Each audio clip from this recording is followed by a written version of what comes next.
Okay, welcome to my YouTube channel. I'm just going to talk a little bit about some things going on in the UFC, Bellator, and yeah, that's about it. That's about all I can think. Oh, and I will also talk about Fallon Fox's last win. Alright, let's kick things off. I think I'd like to cover Fallon Fox's situation first.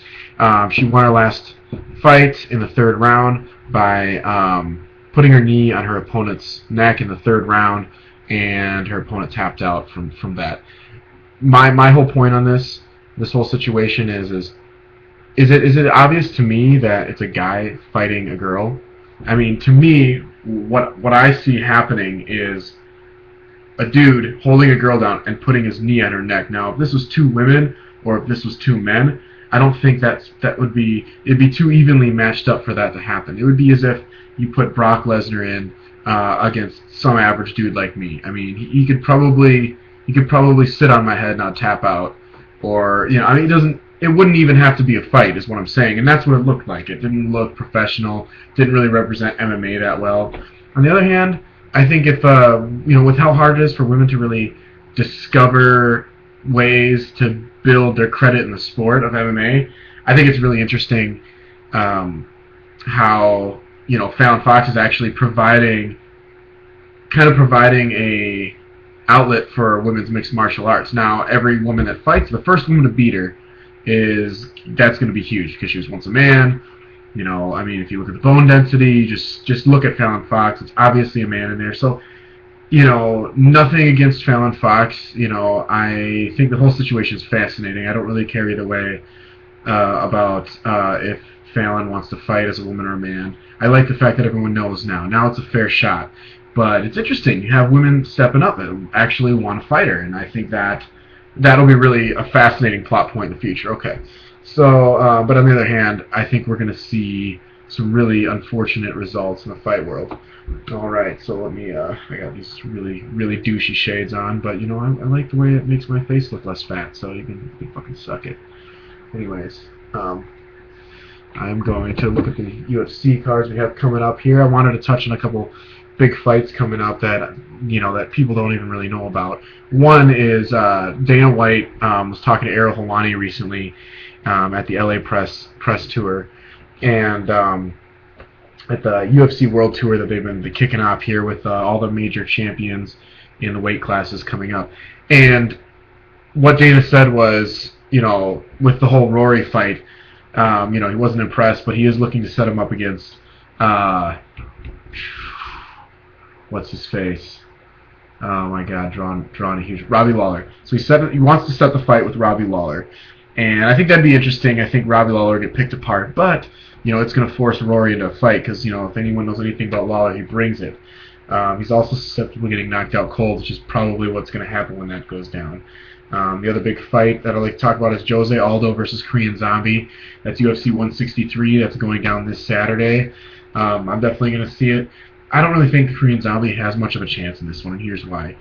Joe Rogan has said that, if the Korean Zombie can push Aldo into the championship rounds, that's where he will be able to, have the most opportunity to win. Well, any kind of strategy that involves surviving, I think it's safe to say to that fighter, you can't go into a fight just trying to survive the first 3 rounds. I mean, sure, it happens, but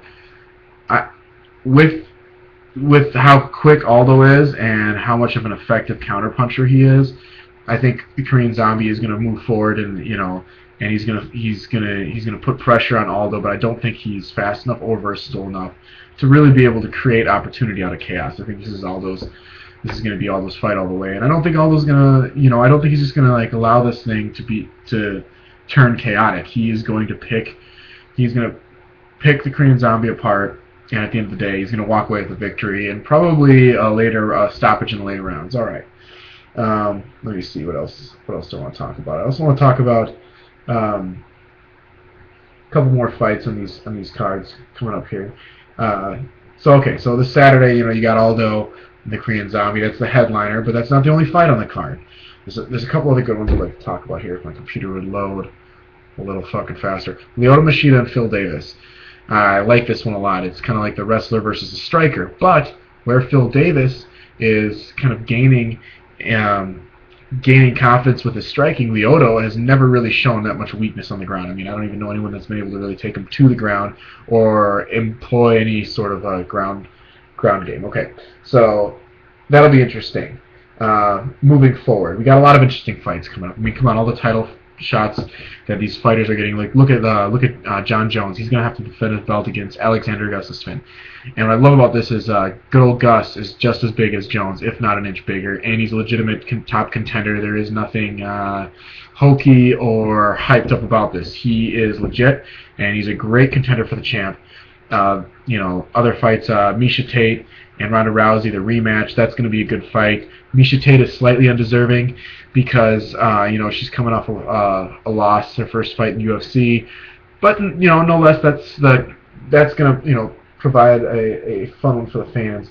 So let's just go in order really quick here. You got Sonnen versus Shogun, don't care. Condit versus Campman, don't care. Henderson versus Pettis. Now that's going to be a great fight. I mean, you have two champions who, have exchanged the belt in another sport and are now fighting in the same situation. So the last fight in Strikeforce was Benson Henderson versus Anthony Pettis. Most of the hardcore fans know what happened. Pettis took Henderson's belt, and then he came over to the UFC, where Pettis stumbled on a little bit of hard times. He lost a close split decision to Clay Guida. Highly contestable. It was mainly on maybe a few takedowns. Benson Henderson, had learned from his loss to Pettis and had just absolutely just stomped through the lightweight division and took the title. Now Pettis is the number one contender because both of them came over from the WC and just rolled tide. So that's going to be a good one. It's a rematch for the ages. It really is. Ryan Bader, Glover Teixeira, that's also good. But I would like to touch on just the last fight of the year. You're going to have Anderson Silva trying to come back and take his title back from Chris Weidman.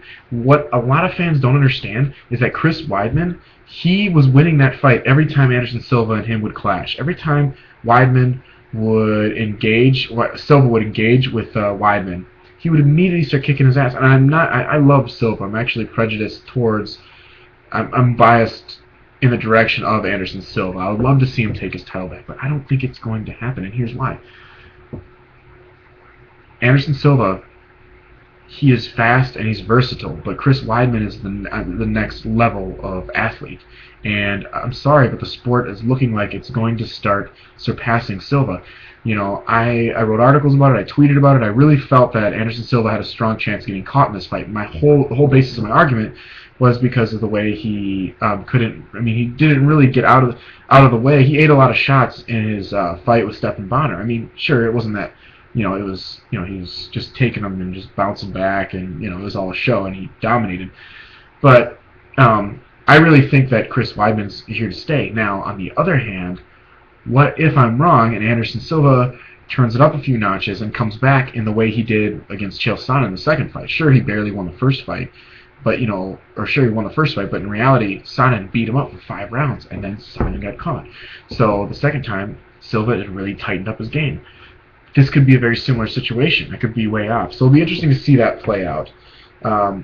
One of the interesting things that I'm not sure many people really realize is that there are two belts up for grabs at UFC 165 when John Jones and Gustafsson headline the event.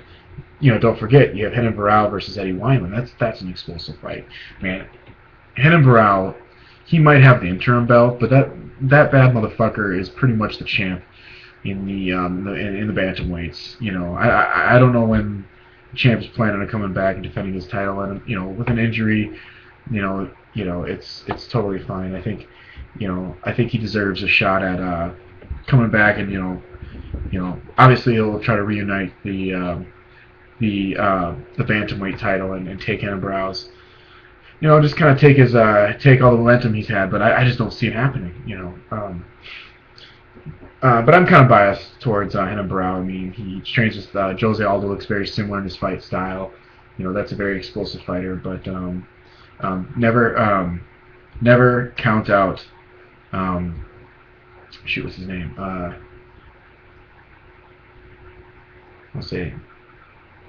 Man, I'm just drawing a blank here. A long day at work.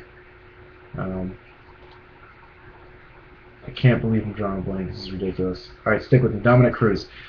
Never count Dominic Cruz. He very dominant fighter, destroyed, just blasted through people in the WEC, and shouldn't be any different in the UFC. All right, so that's about all I have. Have any questions? Hit me up in the comment section below. Also, love it if you go check out my articles plus my staff's articles at MMA-freak.com. We also have a podcast. Don't worry, I don't host it because obviously I can't even keep the names of UFC champions in my head. But that you can find that at you can find that at blogtalkradio.com/MMA Freakout. All right, thanks. It's fun. If you made it this far, I'm very impressed. And not too impressed with your ability to YouTube, but appreciate it nonetheless. Peace.